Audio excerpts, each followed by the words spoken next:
Trotters Championship began earlier tonight with a number of horses desperately chasing points to secure a finals berth. Now, the third Trotters heat included a number of horses from Australia, and most of them were in that position, but none more so than a highly favoured Victorian. Victorian driver Dick Lee will be hoping history doesn't repeat itself tonight. The last time he drove in the Interdominions in New Zealand, that was in Auckland in 1983. He was in exactly the same position. Second trotting heat, he needed to make the first three to qualify. He was driving Game Ebony's half-sister down South Clear. He didn't make it, but he did go on to win the consolation prize. Dick, how are you feeling about tonight? Well, Trish, I'm very confident.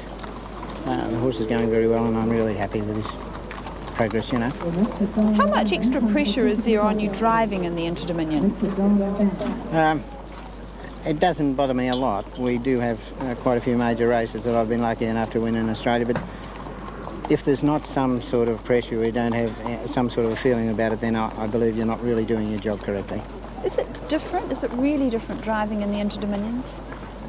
I guess it is, because you're competing with the best in the land, both the horses and the horsemen, and that in itself really puts you on the ball.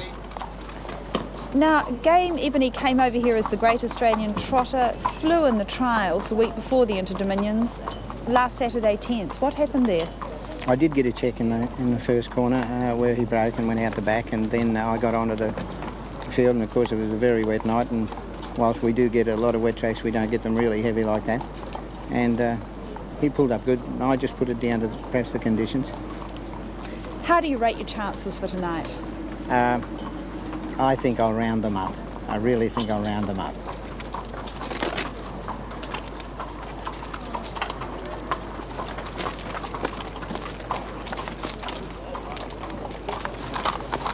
Trish, good luck, bro. I have a saying, if you're playing darts and you're not shooting for the bullseye, then you're a fool, and the Interdominion is the bullseye of harness racing.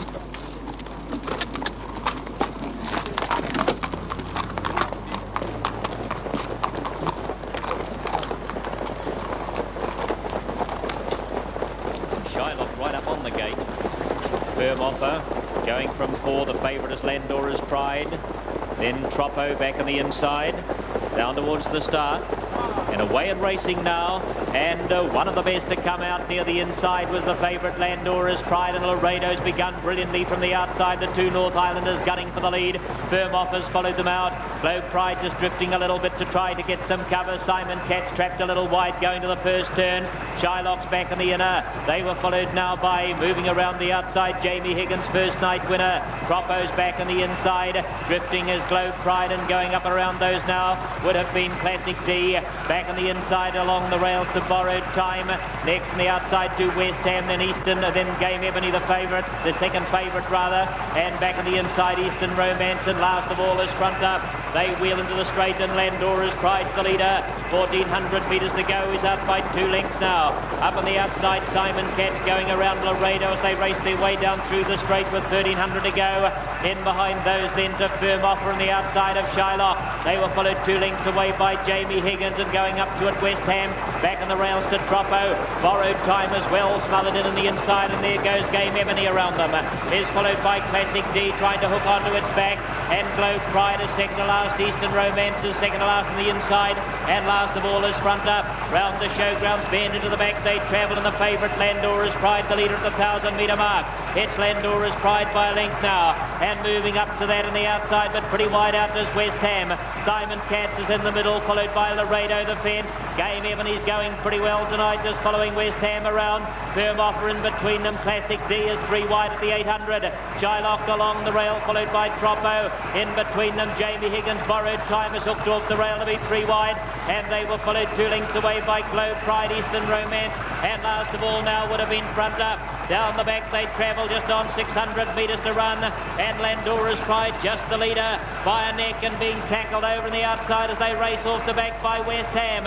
And Game Ebony is right in the party, 2-3 wide on the outside of those. Laredo's had a pretty good trip with 400 to run. Simon Cat's is poised in the centre, followed a little wider out on the track by Classic D, and Borrowed Time getting closer. Firm Offer in the the middle. Shylock the rail. They wheel round the bend in threes. Straighten up for the last run now, and Landora's Pride comes away by a length and a half. Laredo's battling. West Ham's done, and down the outside Game Ebony, but it's hard at work. Trying to get through on the inside of those then was Shylock, and wider out on the track to Borrowed Time, but Landora's Pride holding on down towards the post, and it's a plangent finish. They hit the wire, and all Landora's Pride may just have held. Troppo bursting through the centre. Laredo, West Ham, Game Ebony and Firm Offer. There's 6 abreast, and there's only heads between them, and they crossed the line in that order. Then we were followed by Shylock, Simon Katz, and behind them Eastern Romance, Classic D, front up Borrowed Time and Globe Pride. What an outstanding finish. Well, a very, very desperate finish. In fact, the most exciting finish that we've seen here for many a long year. 6 horses crossing the line together. It was very hard to sort out a winner, but that the judge did, and John May has the replay. Well, there's a judge's nightmare coming up here. Landora's Pride, the favourites, led them throughout. This stage of the race puts a couple of lengths on them, but John Langdon looks just a wee bit anxious. The response is there, but they're all breathing down his neck. There's Landora's Pride, stretching out and trotting for all she's worth as she heads down towards the finish, and the rest of the pack are coming at her. West Ham is one off the fence. Game Ebony, the Victorian, in the white colours right out in the centre of the track.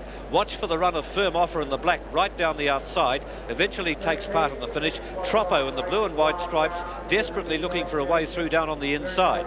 Landora's Pride starting to stop. Laredo's got clear. He's coming home well. Game Ebony's coming home. West Ham's coming home. Firm Offer right down the outside. Troppo poking through the middle. Look at this one. There's heads and noses all over the place. And the question is, did Landora's Pride hang on?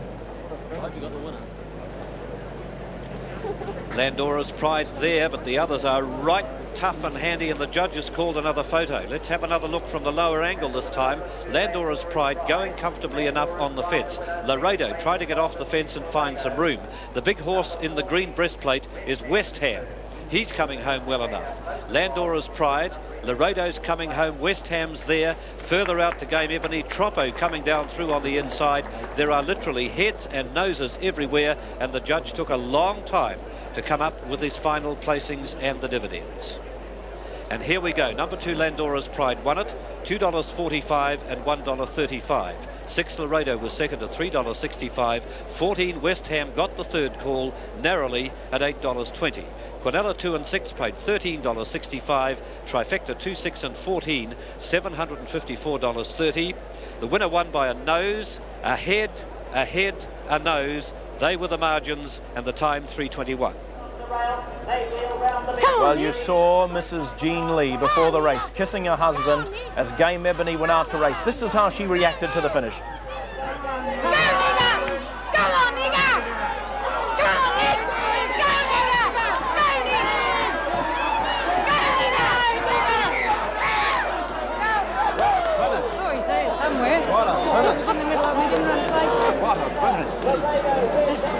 How'd you feel about that? Oh, it was a good run.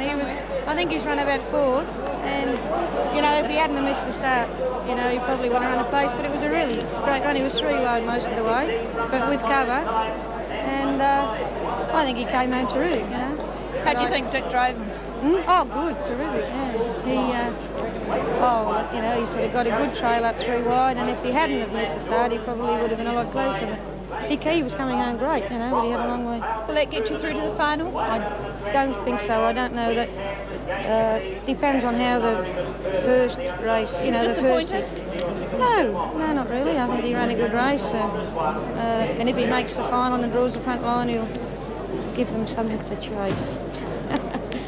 Thank you, Jean. The smile of someone who's more than happy with the performance of her horse. She co-trains it with her husband, Dick Lee, and that, of course, is Game Ebony, who got the 4th placing, ends up with 11 points, and is now vying for a chance to make the final. We'll know at the end of the second Trotters heat, which is the next one on the card.